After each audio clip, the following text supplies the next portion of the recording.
Un accord trouvé et une faillite évitée.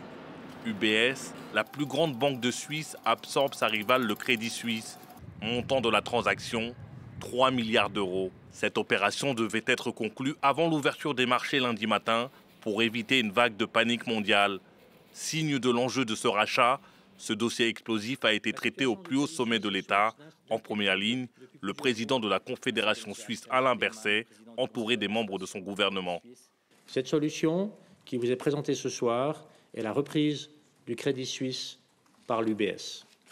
C'est une solution soutenue par le Conseil fédéral après plusieurs rencontres avec la Banque nationale suisse, avec le régulateur, la FINMA, avec le Crédit Suisse et avec l'UBS.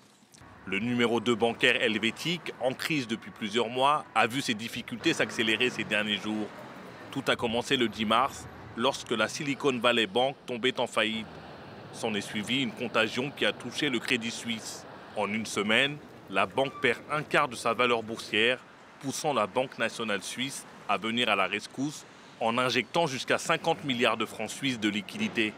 Une des demandes importantes de l'Union des banques suisses, d'UBS, était que cette transaction soit en partie associée de garanties publiques pour minimiser les pertes éventuelles. Notamment, il y a des risques liés à un certain nombre de procès qui étaient en cours contre le Crédit Suisse.